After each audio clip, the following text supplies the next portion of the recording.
রমাদান মাস আমরা আল্লাহর মেহেরবানিতে পেয়েছি। এই মাসে যারা রোজা রাখেন, রমাদানের সিয়াম যারা পালন করেন, আল্লাহ সুবহানাহু ওয়া তাআলা তাদেরকে এমন বিশেষ কিছু মর্যাদা দিবেন, যেই মর্যাদা রমাদানের সিয়াম এবং রোজা যারা পালন করবে না তারা কখনোই অর্জন করতে পারবে না। এর মধ্যে একটা হাদিসে এসেছে, রাসূলুল্লাহ সাল্লাল্লাহু আলাইহি ওয়াসাল্লাম বলেন যে ইন্না ফিল জান্নাতি বাবান ইউকালু লাহুর রায়্যান,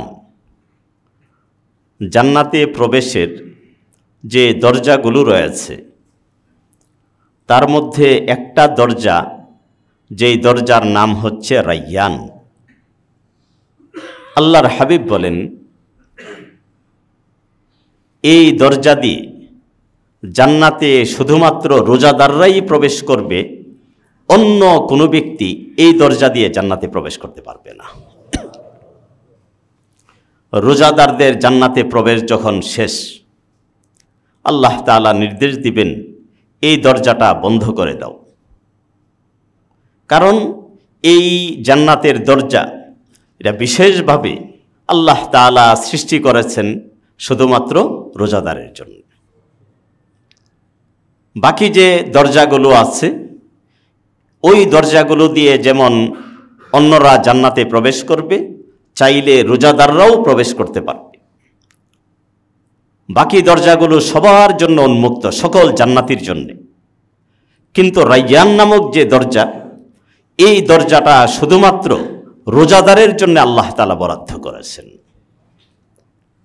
এত বড় বিশাল মর্যাদা আল্লাহ তাআলা রোজাদারের জন্য রেখে দিয়েছেন। 2 নম্বর একটা মর্যাদা আল্লাহ তাআলা রোজাদারের জন্য রেখেছেন। রাসূলুল্লাহ সাল্লাল্লাহু আলাইহি ওয়াসাল্লাম বলেন, সালাসাতুন লা তুরাদ্দু দাওয়াতুহুম, 3 শ্রেণীর মানুষ এরকম, তারা যখন দোয়া করে তাদের দোয়াগুলোকে আল্লাহ সুবহানাহু ওয়া তাআলা ফিরাইয়া দেন না। তারা দোয়া করবেন, সাথে সাথে আল্লাহ সুবহানাহু ওয়া তাআলা তার দোয়াকে কবুল করে নেন।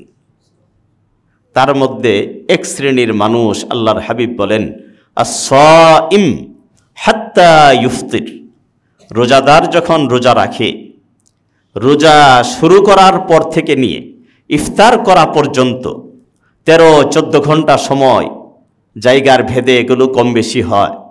এই লম্বা সময়কে আল্লাহ তাআলা আমাদের জন্য উন্মুক্ত করে দেন। এই সময়ে তুমি দোয়া করো। এই সময়ে রোজাদার যে দোয়া করবে, আল্লাহ তাআলা এই দোয়াকে ফিরাইয়া দিবেন না। অবশ্যই অবশ্যই আল্লাহ তাআলা রোজাদারের এই দোয়াকে কবুল করবেন। এই মর্যাদা আল্লাহ তাআলা রোজাদারকে দিয়েছেন। হযরত আবু হুরায়রা রাদিয়াল্লাহু আনহু বর্ণনা করেন যে উতিয়াত উম্মতি খামসু খিসাল লাম তু'তাহুন্না উম্মাতান ক্বাবলাহুম, আমার উম্মতের রোজাদারদেরকে আল্লাহ তাআলা 5টা বিশেষ মর্যাদা দিয়েছেন। হুজুর বলেন, লাম তু'তাহুন্না উম্মাতান ক্বাবলাহুম, যেই মর্যাদা এই উম্মতের আগে অন্য কোনো উম্মতকে আল্লাহ তাআলা দান করেন নাই। অন্য উম্মতও রোজা রেখেছেন, যেমনটা আমরা আল্লাহর কোরআনের আয়াতে শুনি, কামা কুতিবা আলাল্লাযীনা মিন ক্বাবলিকুম, যেমন রোজা ফরজ করা হয়েছে তোমার পূর্ববর্তীদের উপরে। তাহলে তাদের উপরও রোজা ফরজ ছিল, আমাদের উপরও ফরজ।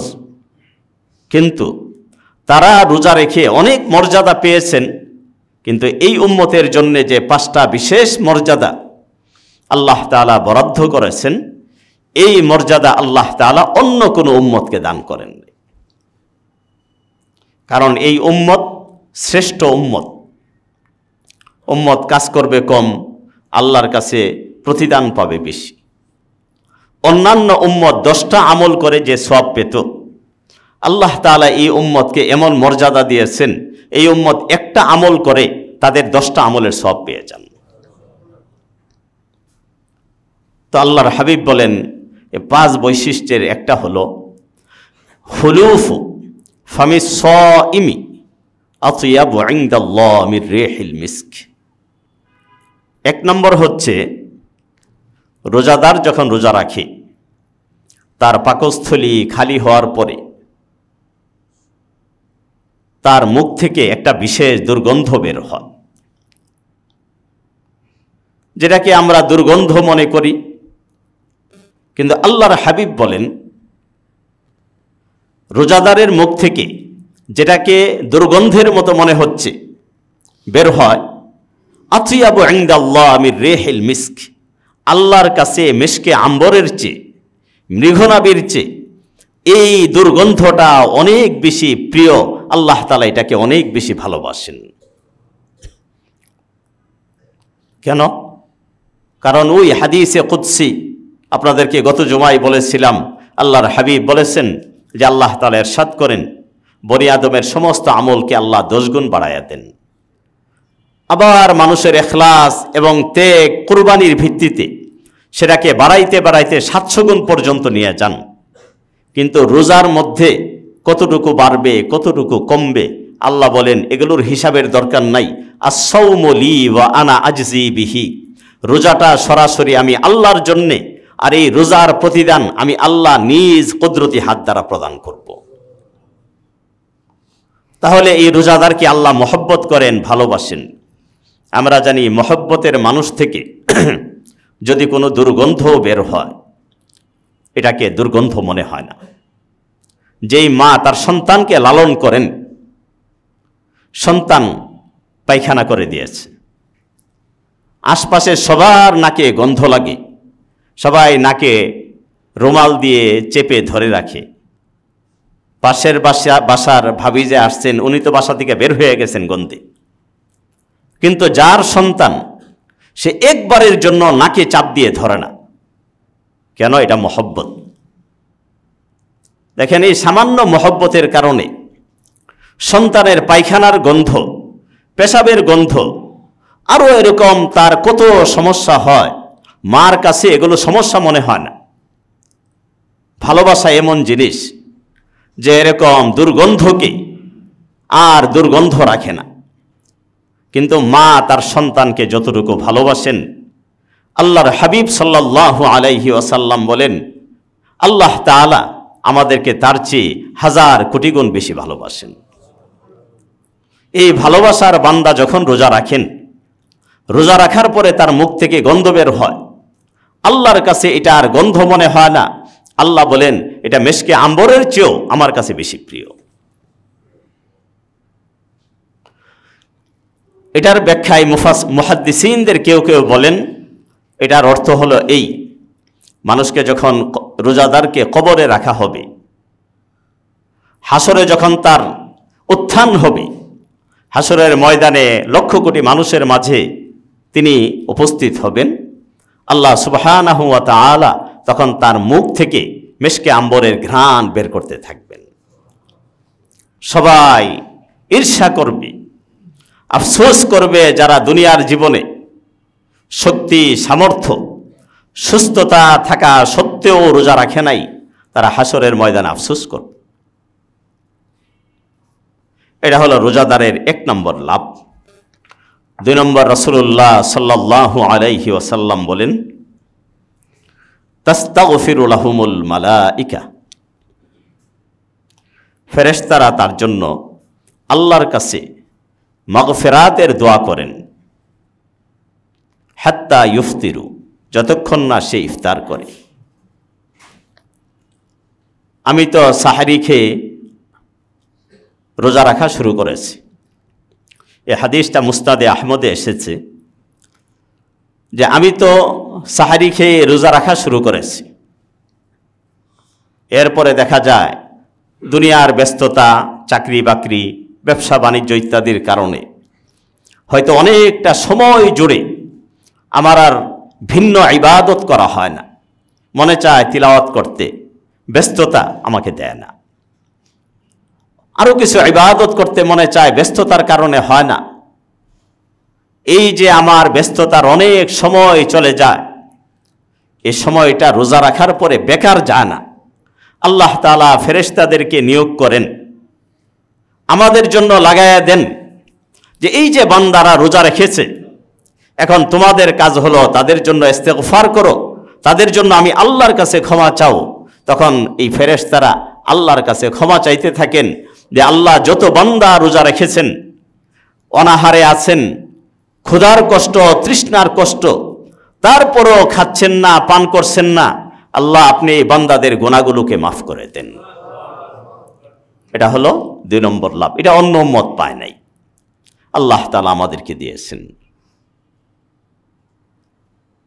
কোন কোন বর্ণনায় এসেছে ওয়াতাস্তাগফিরু লাহুমুল হিতান হাত্তা ইফতিরু, সমুদ্রের মাছ পর্যন্ত রোজাদারের জন্য আল্লাহর কাছে ক্ষমা চান। সমুদ্রের মাছ কিভাবে জানেন যে আমি আপনি রোজা রেখেছি? সমুদ্রের মাছের তো জানার কথা না।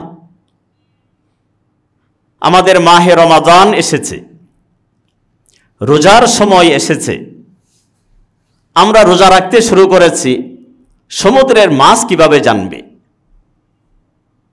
আল্লাহ সুবহানাহু ওয়া তাআলা বলেন, ইন্নাল্লাযীনা আমানু ওয়া আমিলুস সালিহাত সায়াজআলু লাহুমুর রহমানু ওয়ুদ্দা, যারা ঈমান আনে এবং নেক আমল করে তাদের জন্য আল্লাহ তাআলা তার গোটা সৃষ্টি জগতের অন্তরে, তাদের ভিতরে আল্লাহ মহব্বত এবং ভালোবাসা তৈরি করে দেন। আল্লাহ তাআলা আরশে আজিম থেকে ঘোষণা দেন যে আমি অমুক বান্দাকে মহব্বত করি, ভালোবাসি, ফাআহিব্বুহু, ও আমার আরশবাহী ফেরেশতারা তোমরা অমুক বান্দাকে মহব্বত করো। তখন তারা মহব্বত করতে শুরু করেন। তারা তারপরের সপ্তম আকাশের ফেরেশতাদেরকে বলেন, আল্লাহ তাআলা অমুক বান্দাকে ভালোবাসেন, আমরাও ভালোবাসি, সুতরাং তোমরাও ভালোবাসো। তারা মহব্বত করেন, পরের আকাশে তারা খবর পাঠান। এইভাবে প্রথম আকাশে খবর আসে, তারা দুনিয়ার সকল ফেরেশতা, সকল মখলুক, জিন, ইনসান, যত ধরনের আল্লাহর মখলুক রয়েছে সবার কাছে খবর পৌঁছায়া দেন আল্লাহ অমুক বান্দাকে ভালোবাসেন। সুতরাং আমরা যখন কোনো নেক আমল করি, আমার সমুদ্রের তলদেশে গিয়ে সমুদ্রের মাছকে বলার প্রয়োজন নাই যে আমরা রোজা রেখেছি, বরং আল্লাহ তাআলা ফেরেশতাদের মাধ্যমে সমুদ্রের তলদেশের মাছ, গর্তের পিঁপড়া, বন জঙ্গলের হিংস্র প্রাণী সব জায়গায় খবর পৌঁছায়া দেন। আর তারা আমাদের জন্য আল্লাহর কাছে রহমত কামনা করেন, তারা আল্লাহর কাছে আমাদের জন্য মাগফিরাতের দোয়া করতে থাকেন। এজন্য রোজার আমল এটা কোনো ছোটখাটো আমল না। আমি রোজা রাখলাম, ফেরেশতা আমার জন্য আল্লাহর কাছে মাগফিরাত কামনা করেন। আমি রোজা রাখলাম, সমুদ্রের মাছ আমার জন্য আল্লাহর কাছে মাগফিরাত কামনা করেন। আমি রোজা রাখলাম, গর্তের পিঁপড়া আমার জন্য আল্লাহর কাছে মাগফিরাত কামনা করেন। এই ফজিলত যারা রোজা রাখবে না তারা মাহরুম হবে। রোজা তো রাখে না, আবার কি করে? প্রকাশ্যে চার দোকানে বসে বিড়ি টানে। আসেনি এরকম মানুষ? এই ধরনের সংস্কৃতি, এটা মনে রাখবেন, এটা বাঙালির সংস্কৃতি না। বাঙালির সংস্কৃতি এটা না। রোজাও রাখবে না, আবার প্রকাশ্যে রাস্তায় ঘুরবে, ধূমপান করবে। আমি অনেক বখাটে শ্রেণীর মানুষকেও দেখেছি, রোজা রাখে না, কিন্তু রমজান মাস আসলে পর্দার ভিতরে ঢুকে খুব আড়ালে বসে সে বিড়িটা টানে। কারণ এই বিড়ির জন্যই তারা মূলত রোজা রাখে না। এ ধরনের মানুষ আমি তাদেরকে সাধুবাদ জানাই যে বাবা, একটা অপরাধ করছো, রোজা রাখো নাই, কিন্তু আরেকটা ভালো কাজ করছো, সেটা হলো গোপনে তুমি তোমার বিষয়টাকে গোপন রেখেছো। কারণ এমন দুঃসময় আসতেছে এই রোজাদাররা প্রকাশ্যে রাস্তায় ঘুরবে আর বিড়ি টানবে। মাহে রমাদানের গাম্ভীর্যতা, মাহে রমাদানের পবিত্রতাকে তারা বিনষ্ট করবে। তবে এই কাজের জন্য একটা শ্রেণীকে লেলিয়ে দেওয়া হয়েছে। এটা কোন শ্রেণী? আবার অনেকে রাগ করবেন। এটা হইল আপনার শাহবাগী শ্রেণী। আপনাদের লালমাটিয়ার ঘটনা পত্রিকা ইত্যাদির মারফত আপনারা জেনেছেন, 2টা মেয়ে প্রকাশ্যে দিনের বেলা চার দোকানে বসে সিগারেট খাচ্ছে। আরে হ্যাঁ, তারা সিগারেট এবং চা এগুলো খাইতেছে। তো একজন মুরব্বী এগুলো দেখে তো অভ্যস্ত না, কারণ তারা তো দেখেছেন তাদের জন্মের পরে একজন হিন্দু পর্যন্ত মাহে রমাদানে প্রকাশ্যে পানাহার করে না, কারণ সে জানে রমজান মাস মুসলমানদের কাছে আবেগের মাস, সুতরাং মুসলমানের আবেগকে শ্রদ্ধা জানানো এটা আমার দায়িত্ব। কিন্তু মুসলমানের ঘরে জন্ম নিয়ে প্রকাশ্যে বসে সিগারেট পান করছে 2 মেয়ে, সাথে চাও খাচ্ছে। তে মুরব্বীরা তো এগুলো দেখে অভ্যস্ত না, মুরব্বীর আবেগ চলে এসেছে, তিনি প্রতিবাদ করেছেন। এই জন্য 2 মেয়ে চা তার মুখের উপরে ছুঁড়ে মেরেছে। এরপরে যখন তিনি আরেকটু রাগারাগি করলেন, তখন চার যে কাপ এটা দিয়ে এরকমভাবে আঘাত করেছে, তিনি রক্তাক্ত হয়েছেন। রক্তাক্ত হওয়ার পরে আমাদের মিডিয়া এই সাংবাদিকদের হেদায়েতের জন্য আল্লাহর কাছে দোয়া করেন, আল্লাহ যেন তাদেরকে হেদায়েত দান করেন। কারণ আমাদের এই সমাজে কিছু ভালো সাংবাদিক আছে, আমরা তাদেরকে সাধুবাদ জানাই।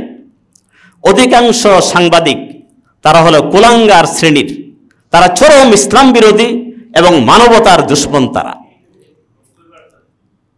এই সাংবাদিকগুলো লিখতে শুরু করলো, মব শুরু হয়ে গেছে, নারীর প্রতি মব, নারীর প্রতি বিনা বিচারে সহিংসতা শুরু হয়েছে।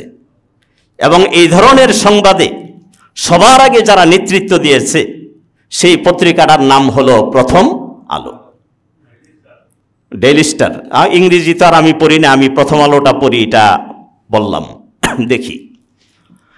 তারা এই খবরগুলো সারা দুনিয়ায় ছড়াইয়া দিচ্ছে। এখন আপনি আসেন, মাহে রমাদানে আমরা একটা সভ্যতা, একটা সংস্কৃতি নিয়ে বাস করি, আমাদের কিছু আবেগ অনুভূতি আছে। এখন সেই আবেগ অনুভূতির জায়গা থেকে আমরা এটা বিশ্বাস করি রমজান মাসে কোনো মানুষ প্রকাশ্যে সে ধূমপান করতে পারে না। বাধা দেওয়ার কারণে তাকে রক্তাক্ত করা হয়েছে। গরম চা তার চেহারায় ফিকে দেওয়া হয়েছে।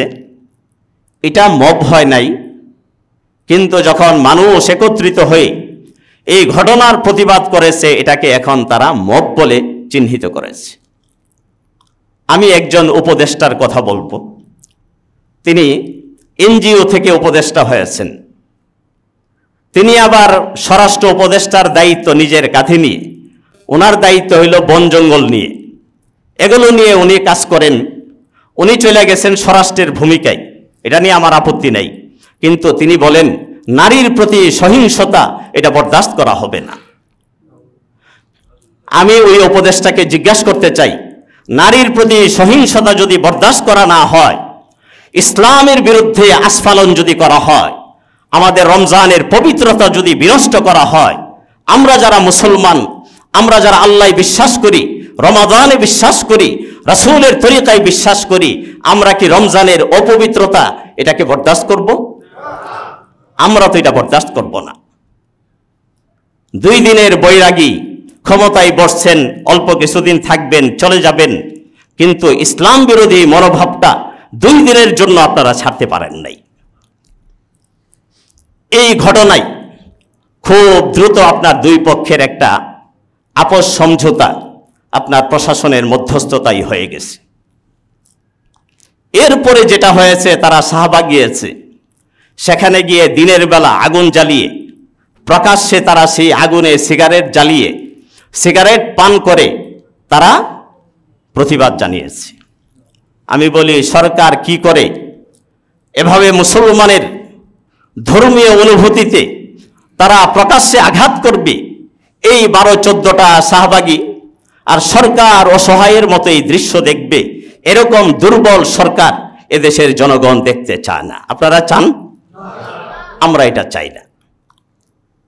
আমাদের কথা পরিষ্কার, যদি বিচার না থাকে তখনই মব সৃষ্টি হয়।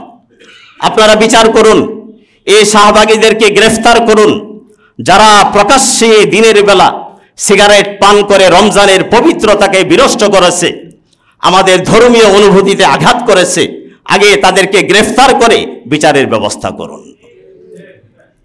2 নম্বর একটা ঘটনা আপনাদেরকে বলি। আপনার শাহবাগ, এটা হইল নাস্তিকদের একটা মার্কাজ কেন্দ্র। সেখানে আপনার 2 মেয়ে ওড়না ছাড়া হেঁটে যাচ্ছে। একজন বলল যে রমজান মাস, ওড়নাটা একটু শরীরে ভালো করে দেন। তার এই বলাটা আমি এটাকে সমর্থন করি না, কারণ হাজার হাজার মেয়ে ওড়না ছাড়া রাস্তায় চলে, আপনি কয়জনকে বলবেন? এইভাবে বলে তো আপনার সমাজে পরিবর্তন হবে না। বরং আমরা আমাদের মসজিদের মিম্বরে বলি যে আপনাদের যাদের উপযুক্ত মেয়ে আছে তারা যেন শালীন পোশাকে বের হয়, এই ব্যবস্থাটা আপনারা করুন। আপনার স্ত্রী যেন শালীন পোশাকে বের হয়, এই ব্যবস্থাটা আপনি করুন। আপনার মেয়ে সে যেন পর্দার সাথে চলে, সেই ব্যবস্থাটা আপনি করুন। হ্যাঁ, এটা যখন তিনি বলছেন, এই জন্য তাকে মামলা দিয়ে তাৎক্ষণিক অ্যারেস্ট করা হয়েছে। দেখেন পুলিশের কত দ্রুত কার্যকারিতা, ছিনতাই হয়, ডাকাতি হয়, পুলিশের কাছে মামলা গেলে বছরের পর বছর চলে যায়, গ্রেফতার হয় না। কিন্তু যখন একজন নামাজি ব্যক্তি এই কাজটা করলো, তাকে তাৎক্ষণিক গ্রেফতার করলো। ঢাকা ইউনিভার্সিটির সে কর্মরত, সেখান থেকে তাকে খুব দ্রুত চাকরি থেকে বাদ দিয়ে দেওয়া হলো। এটা যদি অপরাধ হয়, আমি আবারও বলছি যে রাস্তাঘাটে কোনো মেয়ে যদি এভাবে ওড়না ছাড়া চলে, এটা বলার পক্ষে আমি না, কারণ এতে উপকারের চেয়ে অপকার বেশি হবে, অকল্যাণ বয়ে আনবে বেশি। হ্যাঁ, তারপরেও যখন সে বলে ফেলছে, আপনারা যত দ্রুত ব্যবস্থা নিয়েছেন, আমি জিজ্ঞাসা করি, যখন আপনার বিভিন্ন ইউনিভার্সিটিতে মেয়েদের হিজাব টেনে খুলে ফেলা হয়েছে, এটা যেমন অপরাধ, হিজাব খুলে ফেলা এটা কি অপরাধ না? একজন নারী সে হিজাব ব্যবহার করবে, পর্দার সাথে চলবে, তার পর্দাটাকে আপনি খুলে দিলেন, তার ধর্মের সে বিধান পালন করবে, সেই পালনে আপনি বাধার সৃষ্টি করলেন, এটাও তো বড় অপরাধ। কই, সেখানে তো আমরা কোনো গ্রেফতার দেখি না। তাহলে কি আপনারা ইসলাম বিদ্বেষীদেরকে লালন পালন করার নীতি গ্রহণ করেছেন? এটা যদি করেন তাহলে কিন্তু আপনারা ইতিহাসের আস্থা করে নিক্ষিপ্ত হবেন। এদেশের মানুষ যেমন মাথায় উঠাইতেও সময় দেয় না, মাথা থেকে নামাইতেও তারা বেশি সময় দেয় না। এজন্য সোজা পথে চলবেন, সিরাতে মুস্তাকিম গ্রহণ করবেন। এদেশের মানুষের তৌহিদি জনতার আবেগ অনুভূতি, তাদের বিশ্বাস, এই জিনিসগুলোকে বোঝার চেষ্টা করবেন। যদি বুঝতে ব্যর্থ হন তাহলে আপনারা ব্যর্থ হয়ে যাবেন। এই হলো ঘটনা। দেখেন, অথচ রমজানে রোজাদাররা, আমাদের আল্লাহর ফেরেশতারা আমাদের জন্য দোয়া করেন। এজন্য বলবো যে রমজান শুধু রোজা রাখাই নয়, রমজানের এই যে গাম্ভীর্যতা, এগুলো রক্ষা করা এটা আমাদের দায়িত্ব। যদি কারো মেয়ে রমজান মাসে অশালীন পোশাকে বের হয়, এটা আপনার দায়িত্ব। মেয়েকে বোঝান, হাতে ধরেন, পায়ে ধরেন, মানুষ কি বলে, কিভাবে মূল্যায়ন করে এই মেয়েদেরকে। আলহামদুলিল্লাহ বলতে হয় যে বা এই ঢাকা শহরে কোটির উপরে মহিলা এবং মেয়েরা আছে, কিন্তু অশালীন পোশাক কয়টা মেয়ে পরে? এরা তো সংখ্যায় একেবারেই সংখ্যালঘু। গুটি কয়েক মেয়ে যাদের পোশাক অশালীন, এরাই রাস্তাঘাটে ঘোরাফেরা করে।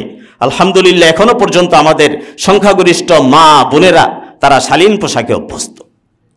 তো এই গুটি কয়েক মেয়ে রাস্তাঘাটে ঘুরে পরিবেশ নষ্ট করে, আর যুবকরা তাদেরকে নিয়ে আজে বাজে মন্তব্য করে, বাজে কথা বলে, এগুলো কি আমাদের জন্য কষ্টদায়ক না? এই জন্য যাদের মেয়েরা, যাদের বোনেরা, যাদের স্ত্রীরা এই ধরনের অশালীন পোশাক পরে রাস্তাঘাটে বের হয়, আপনাদের কাছে অনুরোধ থাকবে তাদেরকে বোঝান, তাদেরকে এই কথাটা বলেন যে না, এটা মুসলমানের পোশাক হতে পারে না। তাহলে রমজানের ফজিলতের যে কথাগুলো বলছিলাম, যে 1 নম্বর হলো রোজাদারের মুখের দুর্গন্ধ আল্লাহর কাছে মেশকে আম্বরের চেয়ে বেশি প্রিয়। 2 নম্বর হলো তাস্তাগফিরু লাহুমুল হিতান হাত্তা ইফতিরু, সমুদ্রের মাছও তাদের জন্য দোয়া করে যতক্ষণ না তারা ইফতার করে।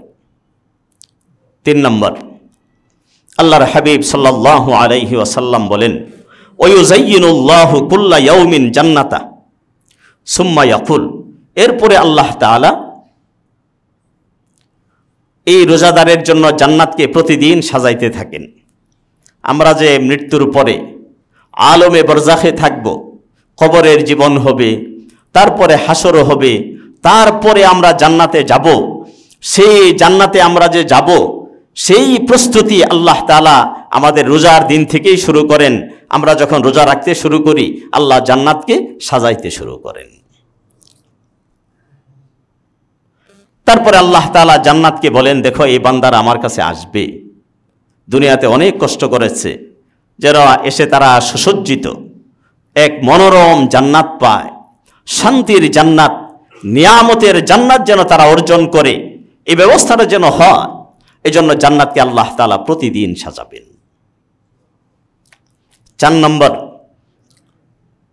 আল্লাহর হাবিব বলেন, ওয়াতুসাফফাদু ফীহি মারাদাতুস শায়াতিন, একেবারে মারাত্মক শয়তান যেগুলো, এগুলোকে রমজান মাসে আল্লাহ তাআলা শৃঙ্খলিত করে রাখেন, বন্দী করে রাখেন। এই শব্দটার মধ্যেই সমাজে যে কিছু শয়তানি হয় রমজানে অনেক কমে তার ইঙ্গিত আছে। বলছে যে মারাত্মক শয়তান যেগুলো, একবারে শাহরিয়ার কবির, মুনতাসির মামুন, এই ধরনের ভয়ঙ্কর, এগুলো সব বন্দী।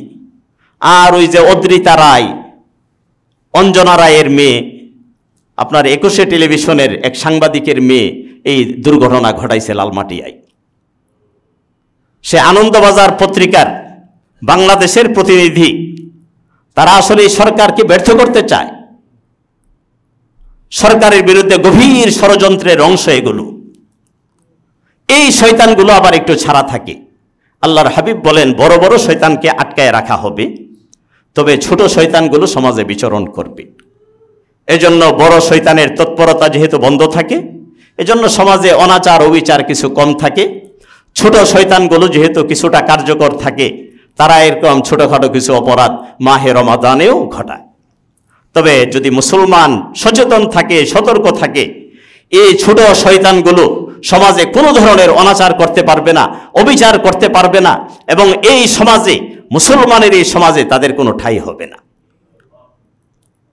এটা হলো রমজানের বড় আরেকটা লাভ। 5 নম্বর, আল্লাহর হাবিব সাল্লাল্লাহু আলাইহি ওয়াসাল্লাম বলেন, ওয়ায়ুগফারু লাহুম ফি আখির লাইলি, রোজাদারদেরকে রমজানের প্রতিটা রোজার রাতের শেষ প্রহরে ইউগফারু, তার গুনাহগুলোকে মাফ করা হয় প্রতিটা রাত্রে। আজকে শুক্রবার যাওয়ার পরে যে রাত্রটা আসবে, এই রাত্রের শেষ অংশেও আল্লাহ মাফ করবেন, এরপরের রাত্রেও রমজানের প্রতি রাত্রে যদি রাতের শেষ প্রহরে আল্লাহর কাছে আমরা মাগফিরাত চাই, আল্লাহ সুবহানাহু ওয়া তাআলা আমাদের গুনাহকে মাফ করবেন। সাহাবায়ে কেরাম একটু অবাক হলেন। ক্বাইলা ইয়া রাসূলুল্লাহ আহিয়া লাইলাতুল কদর, সাহাবারা বললেন, ইয়া রাসূলুল্লাহ, এত বড় ফজিলত, এটা কি লাইলাতুল কদরের ফজিলত?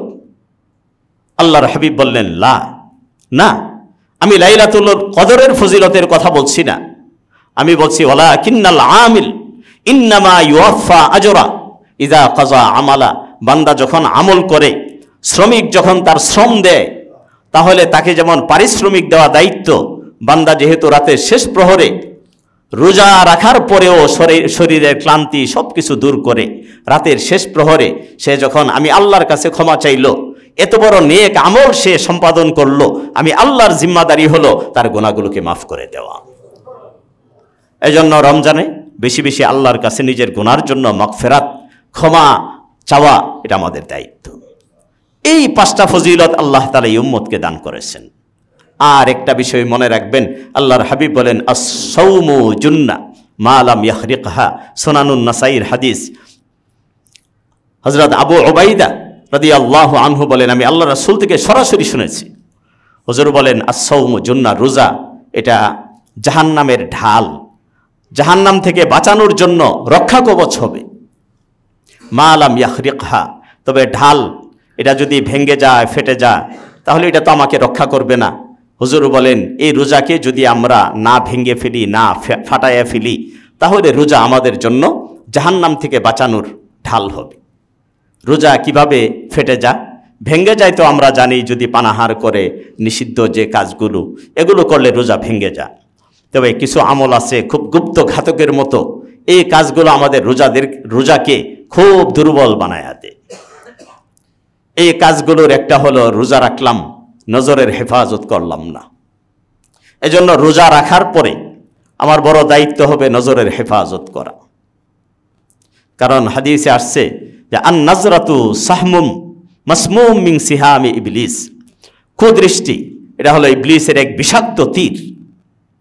কেউ যদি আল্লাহর ভয়ে এই কুদৃষ্টি তরক করে, আল্লাহর হাবিব বলেন আমি তার অন্তরকে, আল্লাহর ঘোষণা যে আল্লাহ তাআলা তার অন্তরকে ইমানের হালাওয়া, ইমানের স্বাদ দ্বারা পরিপূর্ণ করে দিবেন।